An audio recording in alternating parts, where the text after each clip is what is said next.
lo dice el Apocalipsis. Se trabó una batalla en el cielo. Miguel y sus ángeles peleaban con el dragón. El dragón luchó junto con sus ángeles, pero no prevaleció.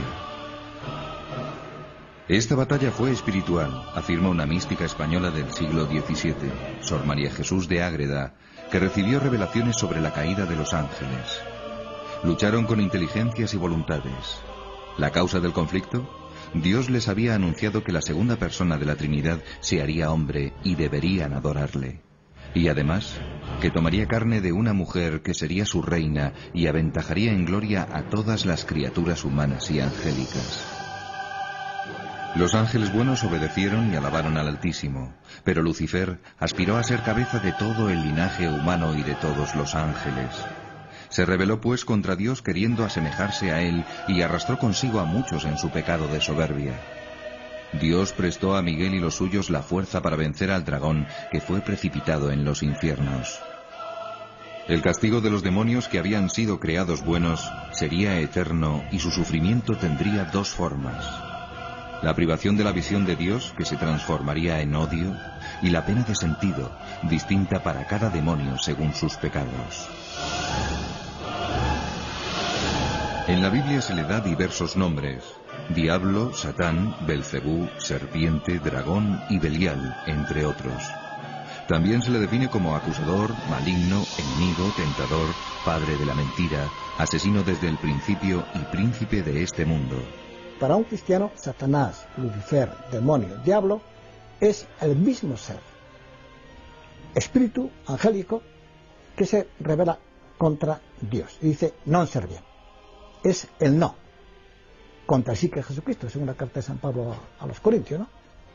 Claro, es el no a la verdad, que es Dios, pronto es la mentira, el padre de la mentira, como llama Jesucristo, y también es el no al amor, que es Dios, pronto es el odio, el rencor. Otros nombres como Lucifer, Luzbel o Mefistófeles no aparecen en la Sagrada Escritura. Este último está asociado al mito de Fausto, de Goethe. En nuestros días, un conocido autor español ha revivido el mito del literato alemán con un enfoque muy original. En su libro, el diablo aparece como un gran benefactor de la humanidad.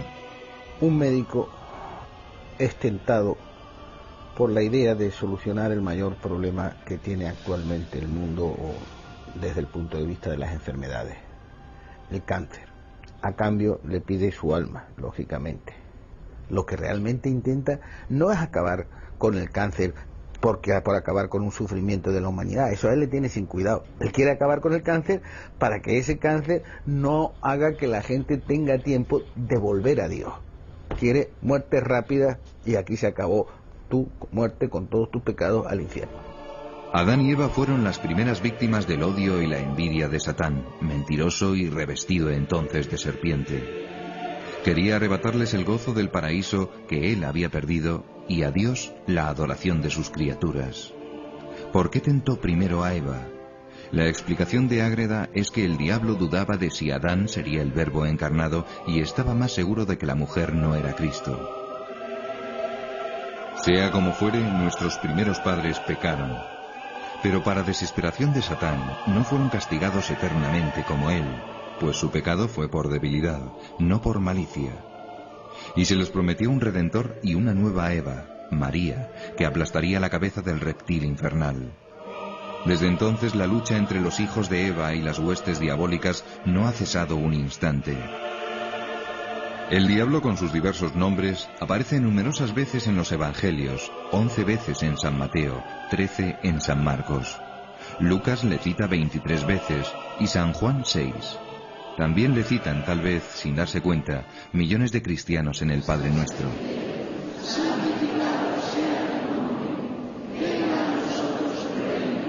La oración que nos mandó Cristo, el Padre Nuestro, la rezamos mal. Rezamos al final, decimos líbranos del mal, amén, y no es así. Apotú ponerú es masculino y hay que traducirlo líbranos del maligno.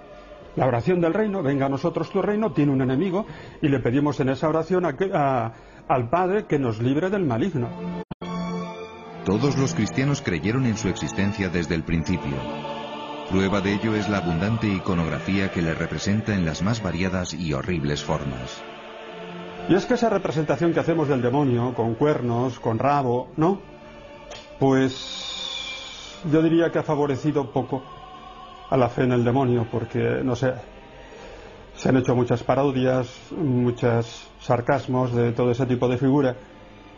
Y lógicamente, pues no es eso el demonio es un ser espiritual, es un ángel caído, que lógicamente no tiene esa figura. Aunque la figura tiene también algo de positivo, y es representar al demonio, digamos, como alguien que es malo, feo, repugnante. Yo siempre he estado en contra de la imagen del diablo espantoso y terrorífico y que arrebata o que en cierta manera puede ser violento. ¿Cómo es pues en realidad el demonio? ¿Alguien le ha visto? ¿Cómo es el diablo? ¿Qué cara tiene? Pues naturalmente el diablo, yo nunca he visto al diablo porque no se le puede ver. El diablo es espíritu y el espíritu es invisible por definición, por esencia. Por tanto, lo que se ven son ciertos efectos de los cuales se puede deducir que allí hay una cierta intervención diabólica, pero al diablo naturalmente no se le ve directamente. Algunos se representan al diablo de manera tan grosera y ridícula que al negar su existencia están rechazando un demonio que no existe. El de la Sagrada Escritura y del Magisterio de la Iglesia es un ángel caído, un espíritu. No tiene cuerpo. Eso no quita que alguna vez pueda revestirse de esas y otras muchas apariencias, no siempre terroríficas, para atemorizar, hostigar o tentar. Pero, ¿realmente sigue existiendo el diablo en nuestra época? ¿No le habrá llegado ya la edad de la jubilación? ¿No es un mito preconciliar olvidado para siempre? Parecerá sorprendente, pero no solo el Concilio Vaticano II habló 18 veces del demonio, sino que los últimos papas le han dedicado una atención creciente. Algunos se escandalizaron cuando en 1972 Pablo VI advirtió que el humo de Satanás ha entrado por alguna fisura en el templo de Dios. No era una novedad. Un siglo antes, el Papa León XIII tuvo una terrible visión a raíz de la cual mandó que después de cada misa se rezase una oración implorando la protección de San Miguel. ¿En qué consistía esa visión? Esa visión consistía en que iba a venir un tiempo en la Iglesia en el que Dios permitiría mayor acción al demonio, de tal manera que habría una profunda crisis en la Iglesia debido, digamos, a este mayor influjo del demonio. Pasó tanto miedo que mandó poner esa oración. Pablo VI volvió a insistir más tarde. Una de las necesidades más grandes de la Iglesia es defenderse de ese mal que llamamos demonio. Y precisó: el mal no es ya solo una deficiencia, sino un ser vivo, espiritual, pervertido y pervertidor. Nosotros sabemos, concluyó, que ese ser oscuro y perturbador existe y que está actuando de continuo con una astucia traidora. Juan Pablo II ha desenmascarado su trama para extender el mal. La táctica de Satanás, decía en 1985, consiste en no rebelarse para que el mal se desarrolle por acción del hombre mismo y se transforme cada vez más en un pecado estructural y se perciba cada vez menos como pecado personal. Ese monstruo de orgullo prefiere, en efecto, pasar inadvertido no por humildad, sino por eficacia. Pero esta regla tiene excepciones. Algunas veces el demonio tiene manifestaciones evidentes. La más terrible de ellas es la posesión.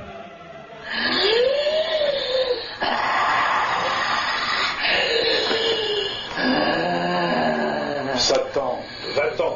Que Jésus-Christ, Fils du Dieu vivant, vous défend par le signe de cette croix sainte au nom du Père, du Fils et du Saint-Esprit.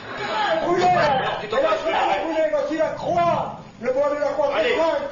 Fuyez, vite! La posesión es ya el caso más grave y se llama posesión porque a ratos, porque no es que siempre el enfermo, el sujeto esté así, pierde, por así decir, su personalidad, y su personalidad es suplantada por el demonio. Es decir, ya no habla ella, habla el demonio por su boca, ya ella no es en aquel momento totalmente libre, sino que hace cosas que ella no quisiera hacer. Y esto, pues como digo, hay que discernirlo con un largo proceso, no se puede ir ayudado del médico, pero al final se puede llegar a la conclusión de que aquella persona pues está en estos casos.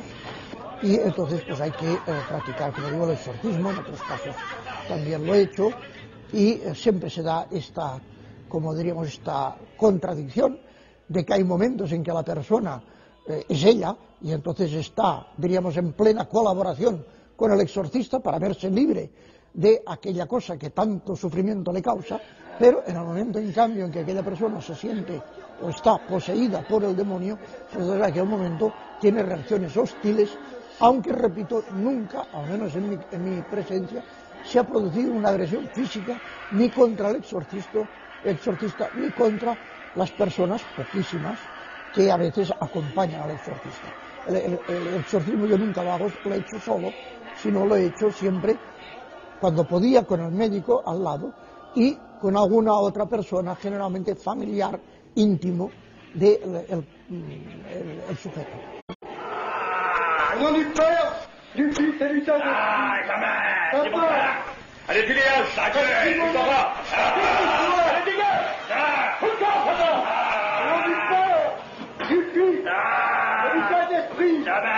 Dégage, Jésus-Christ. Je te l'ordonne au nom de Jésus-Christ, à qui tu t'obéis.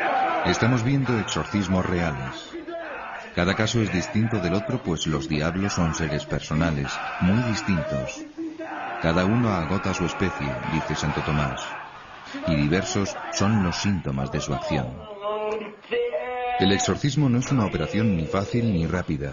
Lo normal es que se necesiten varias sesiones para desalojar al espíritu del mal, que se resiste por todos los medios. El exorcista ha de porfiar con sus mejores armas: oración, aplicación del crucifijo, del óleo y del agua bendita, imágenes de la Virgen e incluso dando la comunión al poseso. Pero la sustancia del exorcismo es esta orden perentoria: en nombre de Jesucristo, Satán, vete. Hay que insistir.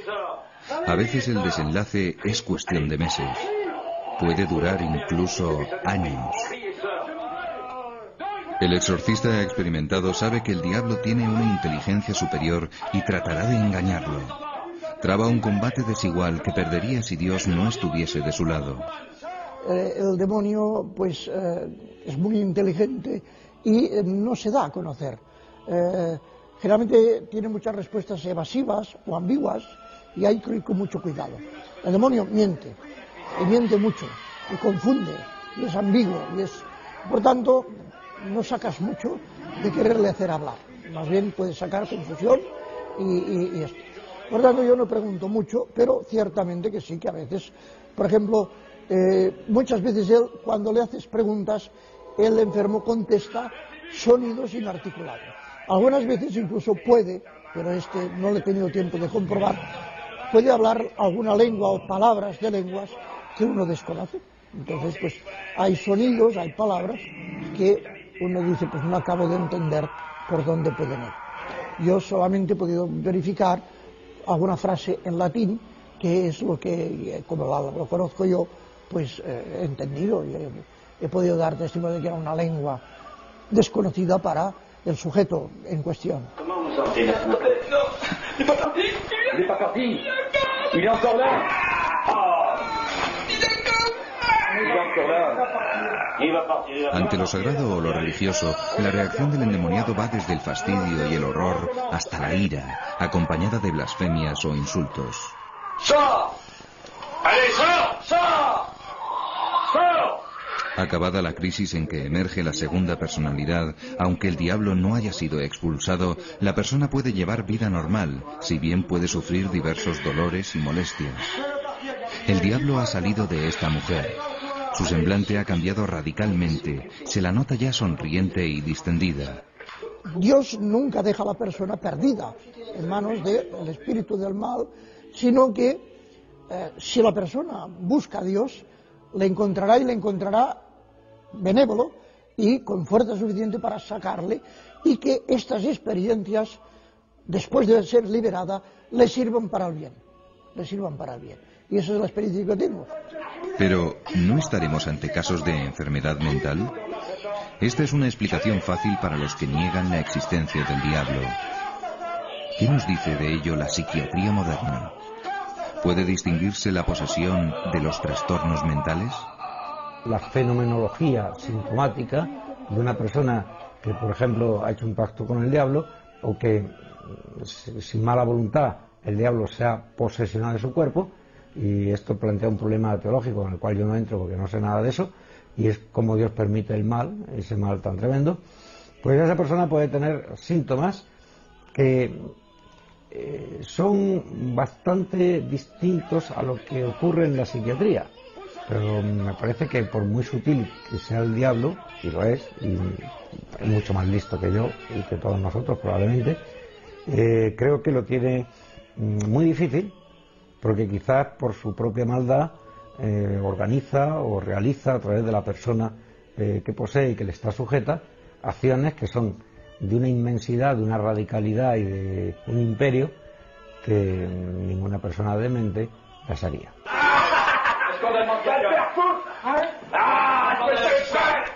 Las convulsiones de la posesión pueden coincidir con las de la epilepsia, pero los espasmos musculares agudos de la epilepsia nunca son tan prolongados como los de la posesión diabólica. En esta, la fase de agitación puede prolongarse por intervalos de 3 horas o más. Además, en la posesión, junto a las convulsiones aparece una nueva identidad, mientras que en la epilepsia no hay disociación de la identidad. Esta segunda personalidad es la del maligno.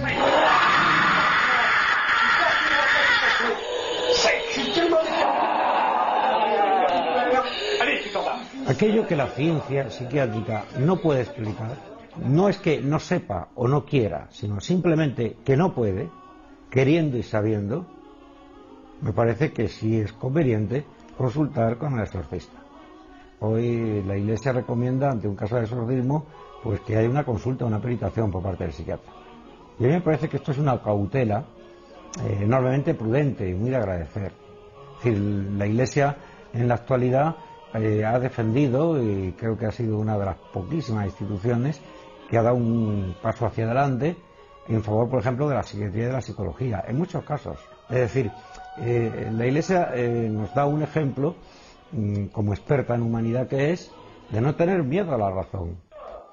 Los exorcistas saben que la gran mayoría de los que acuden a ellos son enfermos mentales, no endemoniados.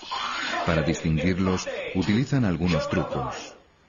Pues uno de los medios que yo me valía era a esta persona que venía, yo le daba, más o menos disimuladamente, distintos sobres cerrados y sin nada por fuera que los distinguiera uno de otros. Y en uno de ellos había una estampa de Nuestro Señor o de la Virgen, y en los otros pues había simplemente un papel. Y se percibía que cuando aquella persona cogía el sobre, que yo sabía que dentro, pero nadie más que yo, sabía que dentro había una estampa, pues aquella persona se ponía especialmente nerviosa, rechazaba aquello, tenía como una desazón, incluso muchas veces tomaba una actitud agresiva con el sacerdote. ¿Por qué me ha dado esto? Usted me está fastidiando, usted me está... Y uno dice, bueno, aquí hay un síntoma de que esta persona tiene una percepción que no es explicable por pura razón natural. Para saber más sobre este increíble fenómeno y su curación, nos hemos trasladado a Roma para interrogar al más famoso y experimentado exorcista del mundo, el padre Gabriel Amorth, que mantiene día a día una lucha a brazo partido con el maligno. El exorcismo es una plegaria. No es, por tanto, algo espantoso, algo que hace temblar a la gente. Es una simple oración en la que se pide a Dios liberar a la persona de la presencia o de la influencia del diablo.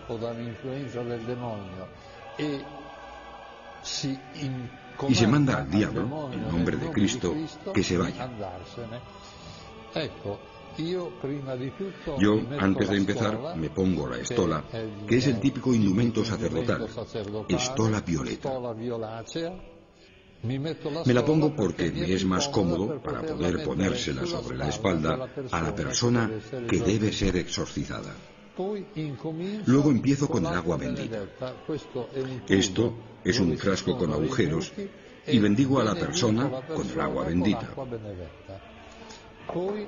Luego le hago besar el crucifijo. Yo uso un crucifijo en el que está inserta la medalla de San Benito, que contiene varias frases contra el demonio. Hago besar el crucifijo y luego empiezo a decir unas oraciones con la mano sobre la cabeza. En general, los exorcistas tienen en la otra mano el libro con el ritual de los exorcismos, pero yo no lo necesito porque me lo sé de memoria después de haber hecho tantos, y pongo la otra mano sobre la espalda, y así rezo. En un determinado momento utilizo el aceite de los catecúmenos, que es el aceite que usan en el bautismo. Es importantísima la oración. El Evangelio nos dice que algunos diablos no se echan sino con la oración y el ayuno. Naturalmente, es importante que rece la persona interesada, que recen sus familiares y que se haga rezar a casas religiosas o grupos de oración. De cada 100 personas que piden un exorcismo, 90 son mujeres y solo 10 son hombres. ¿A qué puede deberse esta fuerte preferencia de Satanás por el sexo femenino? El exorcista de Roma aventura varias causas. Son muchas más las mujeres poseídas por el diablo que los hombres. ¿Por qué? He buscado varios motivos, pero no he encontrado uno verdaderamente persuasivo.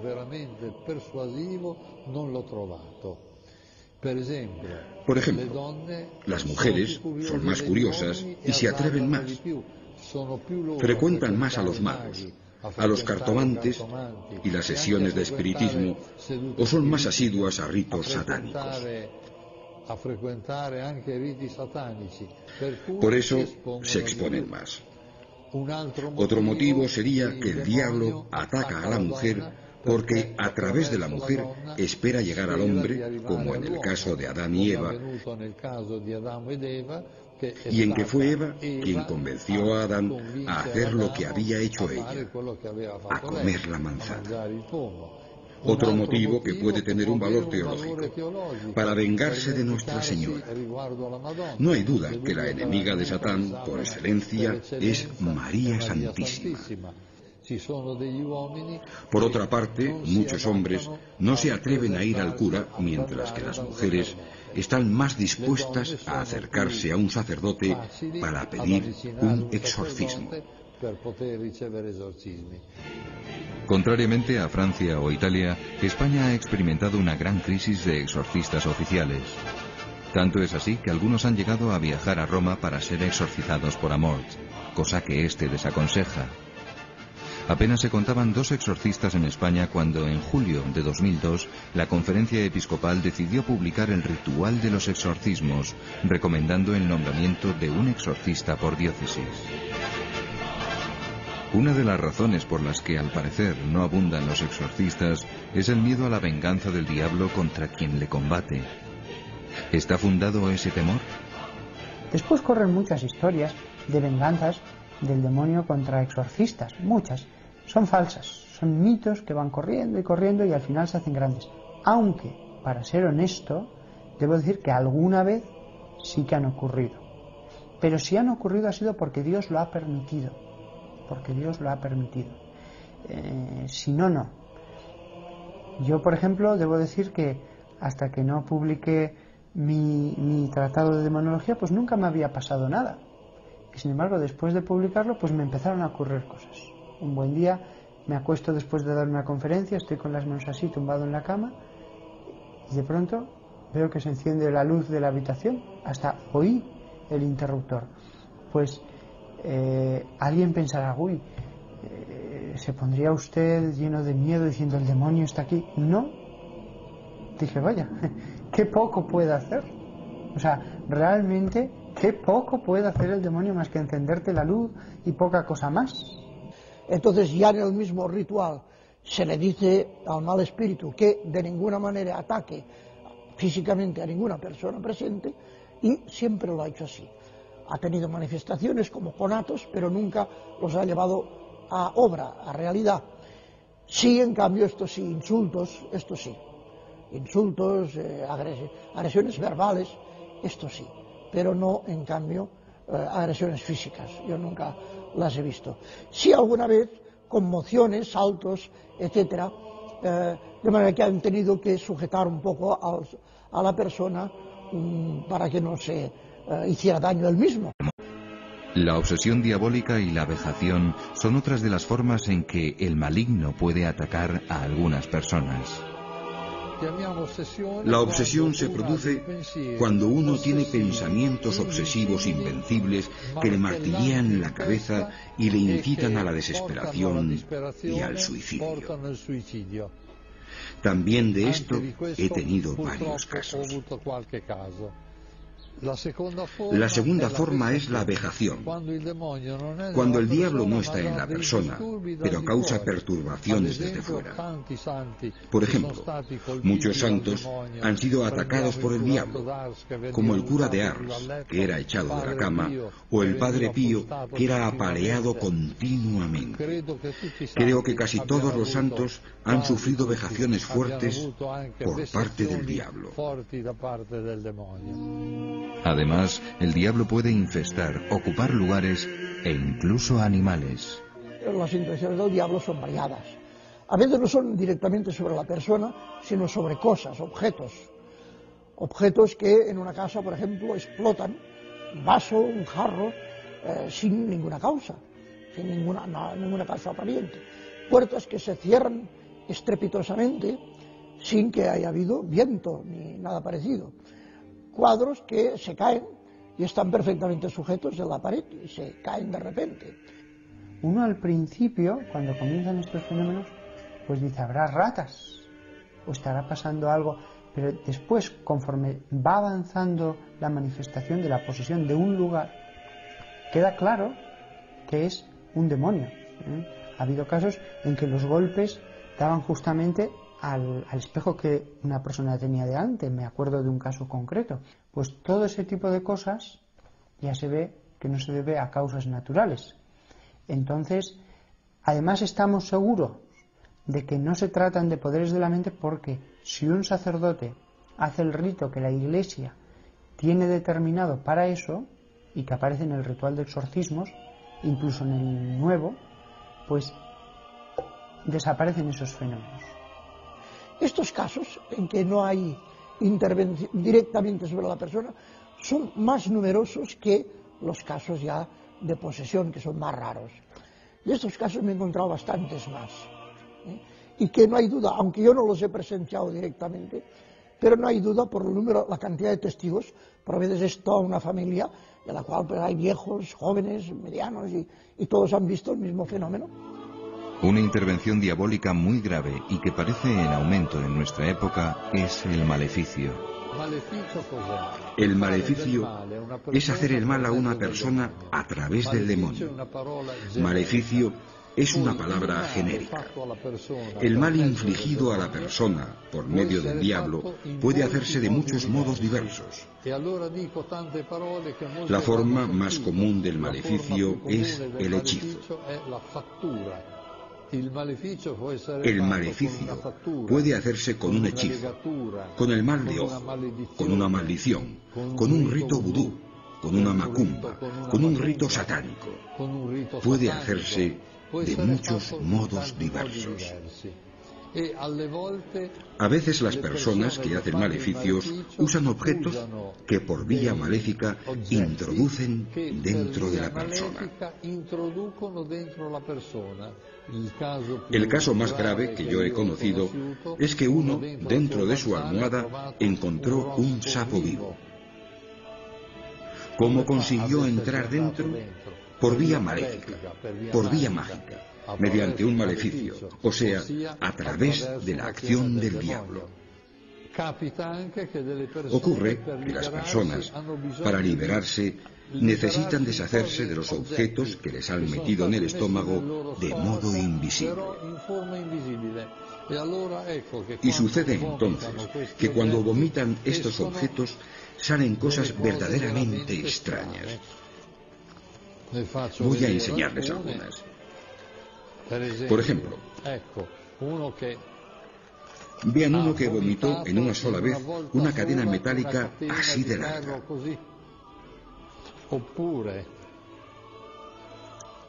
Esto es una relata. Muchas pilas, clavos, pilas,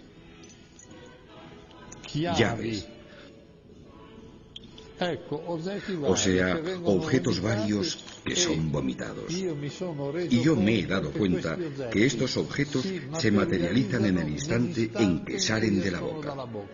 Si uno hubiese hecho una radiografía del estómago de aquella persona antes del exorcismo, no habría visto nada. Me he dado cuenta viendo varias veces escupir a personas poseídas. Un exorcista debe habituarse a recibir muchos salivazos. Pero, ¿no estaremos demonizando al demonio? ¿Hay que atribuirle directamente todas las guerras y males del mundo? ¿Es el culpable de todos los pecados que se cometen? No todos los pecados son instigados directamente por él, pero sí indirectamente, pues la inclinación al mal no existiría sin el pecado original, instigado por Satanás. ¿Podría el demonio al menos llegar a producir accidentes de aviación o grandes cataclismos como terremotos, erupciones volcánicas o incendios? ¿Puede el demonio provocar un huracán, un terremoto, un desastre natural? La respuesta es que no. Dios no se lo permite. Fíjese usted que si el demonio pudiera simplemente mover un tornillo en un avión en un momento adecuado, podría estar provocando desastres continuamente.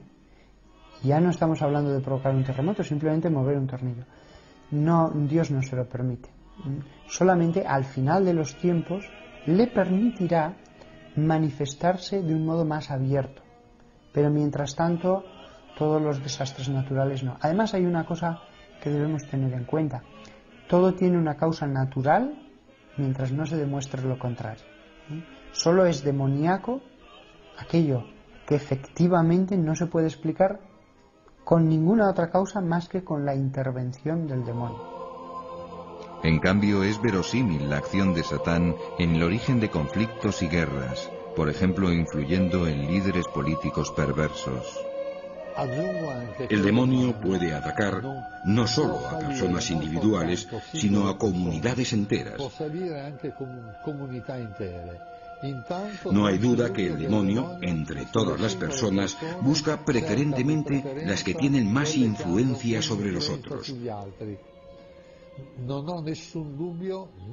No me cabe ninguna duda de que Stalin se hubiera vendido a Satán para tener éxito.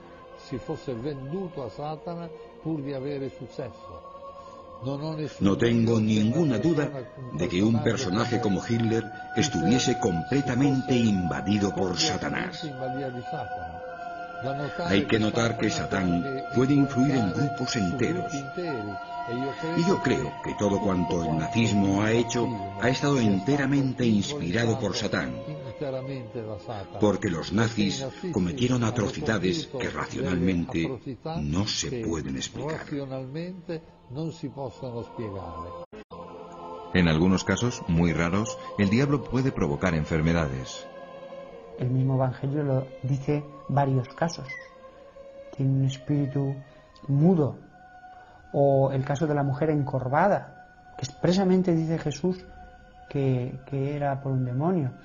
Y he conocido algún caso que no hay duda alguna, que fue hacer espiritismo y producirse una enfermedad que los médicos nos explican y que efectivamente orando la persona entra en trance. Pero no es posesión, simplemente es ese espíritu que le produce esa enfermedad. ¿Quiénes corren más riesgo de ser poseídos o asaltados por el diablo? Según los especialistas, las probabilidades de convertirse en víctima del maligno aumentan con la práctica del espiritismo y los diversos modos de ocultismo, magia y superstición, incluyendo la cartomancia, el tarot y los ritos orientales. Hay una flojera o un debilitamiento en las convicciones y en las creencias, y curiosamente, cada vez que las personas tienen menos fe religiosa, generalmente pues tienen más prejuicios, más conductas estereotipadas, acuden más a sortilegios, horóscopos. Es decir, que parece como si la fe se echara por una puerta y entrara por la puerta de atrás. Cuando decae la fe, aumenta la superstición. Nosotros vivimos en un periodo en el que de fe hay poquísima. Y entonces, he aquí que adquiere un gran espacio la superstición. A mí me preocupa más el ocultismo, esto de videntes, astrólogos, la ouija que dice la gente, el tarot, que es una forma mentis especial, ya que esas personas, una persona que habitualmente va al vidente o al tarot para ver su porvenir, irá a misa, pero su forma mentis no es cristiana, ya que no cree que Dios sea Padre y no cree en la providencia divina. Cree que su vida está marcada por los astros. Otra forma, hoy desgraciadamente muy difundida, es el recurso a magos y echadores de cartas, hoy muy activos en la televisión. También esta es una forma tremenda, porque pone directamente en contacto con personas maléficas. Digamos enseguida que el 99% de los magos y cartomantes son solo charlatanes, pero el 1% de los magos y cartomantes están ligados con Satán y se dan verdaderamente al satanismo. La famosa ouija, adivinanzas, ir a curanderos extraños, todo esto es una puerta, no siempre se cruza, pero una puerta abierta a la intervención diabólica. Independientemente de sus consecuencias religiosas, para la psiquiatría todas estas creencias y actitudes pueden suponer una patología. Y que es una patología que está condicionada por el mal uso de la libertad personal. Es una patología que está condicionada por la confusión axiológica y de valores que hay en nuestra sociedad. Es una especie de ignorancia con atisbos de inteligencia, pero claro, eso es una amalgama de cosas que nuestra inteligencia no cabe que opere bien con ella. Me refiero, por ejemplo, pues a la quiromancia, a la consulta al tarot, que pagan por ello, a echar las cartas, a juegos de magia negra. La consulta, por ejemplo, continua al horóscopo, ¿no? Antes de hacer un negocio, antes de casarse, antes de hacer un viaje. Es decir, yo creo que depende de un sistema cognitivo que no tiene la certeza, ni la fortaleza, ni la capacidad de hundir sus raíces en la verdad. Por eso a muchas personas le cabe muy poca realidad en la cabeza hoy. Para el exorcista Amort, la puerta que más frecuentemente introducen en el mundo de la posesión es el espiritismo. Otra vía de acceso al demonio, hoy muy difundida. Las sesiones de espiritismo que ya no se hacen llamando a un medium que entra en trance y evoca a un difunto. Hoy se enseñan métodos por los que uno puede hacerse él solo la sesión de espiritismo. Y las dos formas más usadas son la escritura automática y la grabadora. Uno hace girar la grabadora en vacío y luego, cuando lo escucha, oye o le parece oír voces que hablan. Una persona que habla. Hasta aquí hemos visto las actividades extraordinarias de Satanás y sus huestes.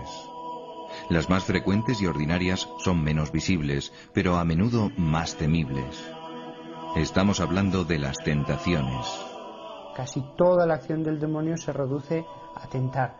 Y la tentación consiste en que un demonio se acerca a la persona y le tienta le sugiere el que haga el mal. Se lo sugiere a través de especies inteligibles. Es decir, uno no oye ninguna palabra, no oye ninguna voz, pero le viene como un pensamiento. Es, digámoslo así, algo como telepático. También proceden muchas tentaciones del entorno. Es lo que en la teología tradicional espiritual se ha llamado el mundo. Las tentaciones proceden del mundo, del demonio y de la carne. Pero, ¿dónde están los demonios?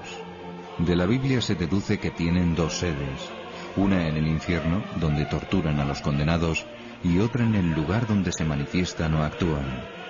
Después del juicio final, solo estarán en el infierno para siempre. Sobre la superficie de la tierra, legiones de demonios están actuando en la memoria y en la imaginación de los hombres para separarlos de Dios. Es una guerra de dimensiones planetarias invisible pero real. Es la lucha a que se refiere San Agustín entre la ciudad de Dios y la ciudad de Satán. El demonio, decía San Juan de la Cruz, es el enemigo más fuerte del hombre y utiliza el mundo y la carne como sus acólitos. Yo he pensado muchas veces, ¿qué haría yo si fuera el demonio? Yo haría dos cosas. Convencer al clero de que la oración no es tan importante como se decía en otro tiempo. Y después también, pues, destruir la fe, meter la confusión en la fe. Porque cuando una persona pierde la fe, esa persona ya no se levanta. Es decir, si un cristiano tiene un pecado de debilidad, si yo tengo un pecado de debilidad, pero tengo la fe fuerte, yo me levanto del pecado, ¿no es cierto? Pero si uno pierde la fe, o tiene una crisis profunda, pues también intelectual, en el sentido de caer en el agnosticismo, etcétera, ese hombre ya no se levanta. Paradójicamente, los objetivos predilectos de las grandes tentaciones diabólicas son los santos. El cura de Ars lo explicaba diciendo que el demonio no pierde el tiempo con los impuros y los pecadores inveterados porque ya los tiene sometidos. Su rabia va contra los que le resisten y pueden arrebatarle otras almas. Los santos han padecido siempre, en algún momento de su vida, grandísimas tentaciones del demonio. Terribles, terribles. Mucho más allá de lo normal.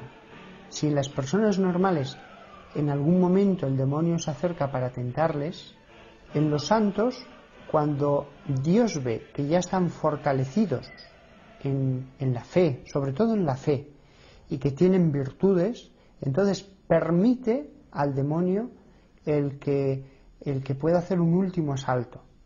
¿Por qué? El demonio lo que intenta es ganar esas almas antes ya de que se eleven totalmente hacia Dios. Y Dios permite que haya ese asalto porque en el sufrimiento de la tentación, en el tener que resistir, sus virtudes van a crecer muchísimo. Por grande que sea el poder de Satán, está controlado por una potencia superior. Con la fuerza divina San Miguel puede más. San Agustín dice que si Dios no tuviese controlados a los diablos, no quedarían justos sobre la tierra. San Pablo lo aclara de forma consoladora. Dios no permitirá que seáis tentados más allá de vuestras fuerzas. Porque si Él pudiera obligar a alguien a hacer algo malo, todos seríamos malísimos. Todo el mundo estaría cometiendo las mayores barbaridades. El diablo se supone que es la maldad personificada, pues obligaría a todo el mundo a hacer malo, todo el mundo haría por la calle asesinando, matando, violando y haciendo toda clase de barbaridades. ¿Por qué? Porque claro, si él tiene una fuerza superior y él te puede obligar, pues todos andaríamos a garrotazos. No, él no puede, él simplemente intenta. Según Santo Tomás, probar al hombre mediante la tentación es una tarea útil, pues combatiendo al tentador, el hombre adquiere méritos. Venciendo la tentación se santifica. Así, sin quererlo, el demonio sirve los designios de la providencia. Dios se vale de su malicia para santificar al hombre. Últimamente van en aumento los que, seducidos por Satán, optan por el mal, llegando al extremo aberrante de rendirle culto. Son los que militan en las sectas satánicas o luciferinas y los que practican la brujería. Autor de un vasto diccionario sobre las sectas, el profesor Guerra nos describe el mundo tenebroso del demonismo, tronco común del que brotan tres grandes ramas. Este tronco tiene 3 ramas fundamentales, que son el satanismo, el luciferismo y la brujería. El demonismo es como la sombra, o si se quiere, el negativo de la fotografía cristiana. Tienen ritos, la misa, tiene símbolos cristianos, la cruz, el hisopo, el altar, pero los invierten. Hasta en la misa el crucifijo está cabeza abajo, sobre el altar. Usan como rito principal la misa negra, que a veces tiene víctima humana y otras veces no, sacrifican a animales, ¿no? El colmo del horror en el culto satánico son las misas negras, con profanación de la Eucaristía y a veces con víctimas humanas.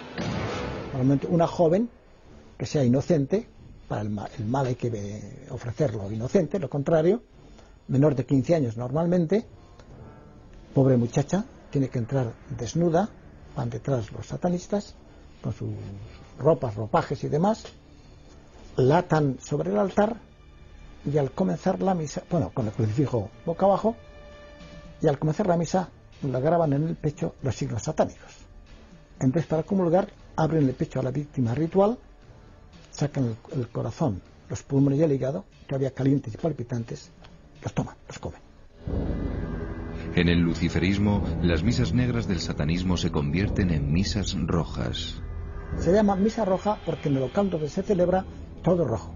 Las cortinas, el altar cubierto de terciopelo rojo, los ornamentos, excepto el preste principal que ha vestido de negro. Solamente que, según dicen, no hay víctima ritual, aunque excesos sexuales hay tanto más que en el satanismo. La masonería merece mención especial por su importancia. ¿Puede seriamente afirmarse que tenga alguna relación con el satanismo? Propiamente, la masonería no guarda relación con el satanismo. Sí lo tiene, en cambio, con el luciferismo. En el grado 29 y en el 30, un rito es echar al suelo un crucifijo o una cruz, la cruz sin la figura de Jesucristo, pisarlo y escupirlo. Claro, este rito, que es masónico, es el grado 29-30, ha sido adoptado por bastantes sectas satánicas luciféricas, por ejemplo también la Orden Illuminati. Ahí tengo una enciclopedia masónica de 3-5 volúmenes. Si leemos la palabra escrita por un masón, la palabra Cristo le dedica 2 líneas y media, no de una página, sino de una columna. Parece que es un mito.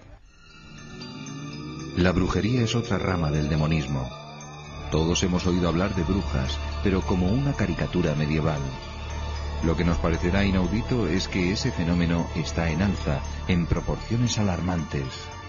La brujería es también satánica. De hecho, adoran a Baphomet, adoran a Lucifer, a Satanás, y en la Edad Media sabemos que se concentraban en determinados lugares, por ejemplo aquí en Burgos, las de Cantabria, Valencia, Burgos, parte de Bilbao, etcétera, junto en Cernégula, un lago que no va ningún río a ese lago, que tiene agua siempre, y allí en torno a un árbol que había a la orilla era cuando se celebraban los sábados sus reuniones, ¿no? Los sabbats, que dicen ellos, ¿no? Ellas pensaban que hacían viajes astrales, que allí se juntaban con Satanás en forma de macho cabrío. Después, cuando vuelven, tienen poderes especiales, benéficos o maléficos. Las brujas eran maléficos, por ese motivo procuraban los vecinos congraciarse con ellas. Todavía hace pocos años, en un pueblo de Zamora hacia Galicia, al matar daban una parte del cerdo a la bruja del pueblo, para evitar sus maleficios y males de ojo y cosas de esas, por si acaso, ¿no? ¿Realmente hay brujas entre nosotros? La brujería está aumentando de una forma alarmante. También entre chicas jóvenes. Pero hace 2 o 3 años, un alumno mío de la Facultad de Teología me contó un caso. Eran 9 muchachas de aquí de Burgos, de 14 a 16 años, que se ve que en verano, habiendo ido con sus padres a llenar la Costa Brava, ahí se habían puesto en contacto con un grupo de brujas, se habían conectado y en pocos meses ya hacían magia blanca, empezaron a iniciarse en la magia negra, en el vudú, algo tremendo. Si como todo hace suponer el diablo existe, nos odia y aspira a hacernos eternamente infelices, ¿cómo podemos liberarnos de él? ¿Qué medios tenemos para protegernos de sus insidias? Cuando uno Cuando uno se acerca con frecuencia a los sacramentos, aunque le hayan hecho un maleficio, es posible el boomerang. O sea, que un maleficio recaiga sobre la persona que lo hace y no sobre la persona contra quien se dirige, que está acorazada por la gracia de Dios, acorazada por la posesión de la Virgen, de los ángeles y por tanto puede estar segura. La práctica de los sacramentos es la manera más normal de verse libre de todo esto y en general llevar una vida cristiana, por así decir, fervorosa, normal, sin exageraciones, pero verdaderamente pues fiel a lo que hemos aprendido en el Catecismo de la Santa Madre Iglesia. En conclusión, ¿hemos de tener miedo al diablo? Cristo es el que nos ha liberado a nosotros del miedo del demonio. Y uno que es cristiano y vive de Cristo y reza frecuentemente, pues es mi caso, ¿no? Yo no le tengo ningún miedo al demonio. Sé que existe y que tengo que tener precaución, lógicamente, pero un cristiano tiene que saber que lo puede vencer con la gracia de Cristo. Este diablo es mucho más inteligente, mucho más respetuoso, sobre todo porque él se atiene a una cosa que es la ley suya que le ha dado Dios. Él puede tentar, pero como decía San Agustín, el diablo es un perro atado a una cadena que nunca puede llegar más allá de la cadena. Si te mantienes lejos del alcance de esa cadena, no tienes por qué tener miedo al diablo. Al diablo solo se le tiene miedo cuando tú entras en su terreno, cuando te dejas tentar. El diablo siempre tiene las de perder, puesto que el hombre, la persona tentada, le basta con decir no. Y que el demonio es un pobre diablo. Si estamos con Dios, pues podemos contra el demonio.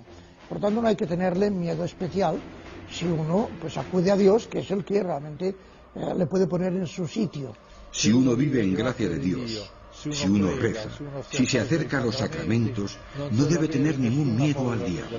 Nosotros, unidos a Cristo, somos más fuertes que el diablo. Un cristiano posee, además, el sello de la Trinidad recibido en el bautismo, y es el diablo quien debe temblar ante un cristiano y no viceversa. Lo dijo el cardenal Ratzinger. El cristianismo liberó al mundo del terror de los demonios.